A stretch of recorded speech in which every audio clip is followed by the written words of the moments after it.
that little frogs for sale sign, it's just nuts. My brother and I, one spring, we decided that there was frogs all over. It was like the plague of frogs. So we went out and we started catching frogs because we certainly, of course, thought that if you're on a major highway and you're close to Lac qui Parle, which is 30 miles away, by the way, people must want to fish with frogs, so we're going to sell frogs, right? So we had this 250-gallon water tank. I bet we had 300 frogs in there. We waited, about a week with nobody coming up. And then at some point we thought, well, God, we better start feeding. What the hell do frogs eat? So then we started digging some worms, and well, they didn't eat no worms. So we had the barrel, the water tank, and we kicked it over and watched 300 plus frogs hop away. Boom, boom, boom, boom, boom.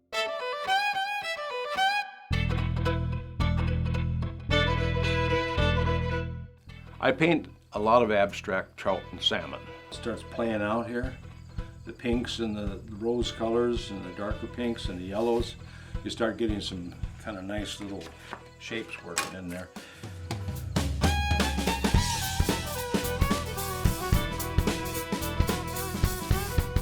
In 1976, I made a ceramic bowl, and I call it a fish bowl, and it turned out it was all fish. And then from there, I just moved on to making more fish. But when I first started farming, I kind of lost track of fishing and lost track of doing art.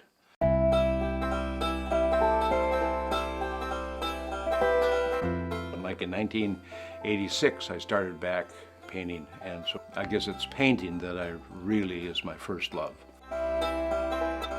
I do some painting of fjord horses. I call it Nordic design. So some of the batik has moved from being paintings of Viking ships and fjord horses, and those are the workhorses of Norway and Sweden for hauling up on the fjords.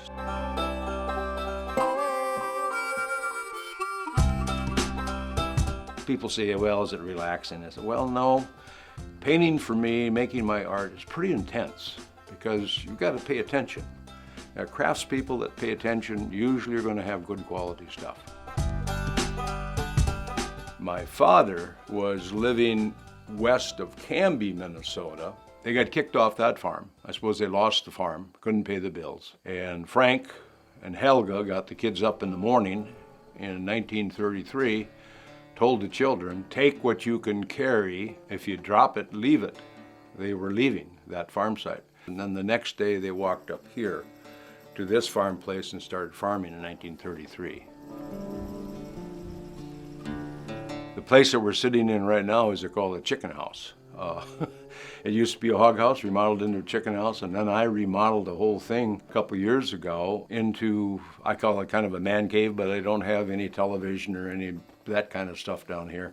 And I do a lot of painting here. It's got some history, and I'm kind of a person who likes the history of things. It's been a pretty good place to live. Yeah, I fish. I tie flies, and I have developed a fly called a Clouser fly, which is developed by somebody else, but I've got some variation to it. And I go fishing for northerns in the spring, and I've got 8-9 pound northerns in these small little creeks around Lac qui Parle, and not very far from the house, actually, which is kind of fun. The northerns are a good fight. They're a flashy fish, they're a strong fish, much like salmon, but not quite the same. So we do a lot of fishing in these smaller streams, and that's kind of fun. I've got some paintings that I've been working on. I've got some abstract stuff. I've got some realistic fish stuff, but I tend to want to paint more in an abstract manner. I take my inspiration from fish colors, and trout and salmon are so vibrant. Northerns and walleyes are fine, but there's nothing like a rainbow trout or a coho or a sockeye salmon to kind of get one's imagination moving. And so I take the inspiration from those fish and I kind of translate it onto paper, paint, pencil, chalk. Kind of just about anything's okay. I found if you stick with only one thing, it gets kind of boring after a while. To me, art is really personal to the fact that I'm putting part of myself into it, and that's okay. And the criteria for me in art is the making of things well. No matter what it is, make it well. There'll be different forms, different shapes, different colors. I really like working with colors. I like to move color around. It's just part of life. It's just, things aren't static with art. Things move, they're colorful. It opens up possibilities for people. It makes some people think, but a lot of people look at it and say, it's abstract, I don't care much about that. Well, I'm not really painting it for you. I'm painting it for myself. So that's the personal piece of it. If other people like it, well, then that's the reward.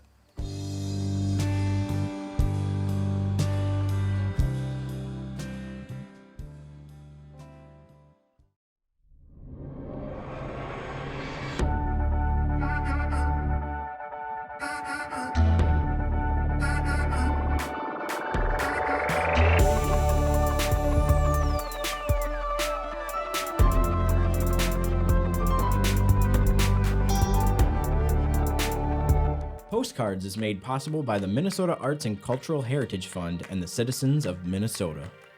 Additional support provided by Margaret A. Cargill Philanthropies, Mark and Margaret Yakel-Julien on behalf of Shalom Hill Farms, a retreat and conference center in a prairie setting near Windham, Minnesota.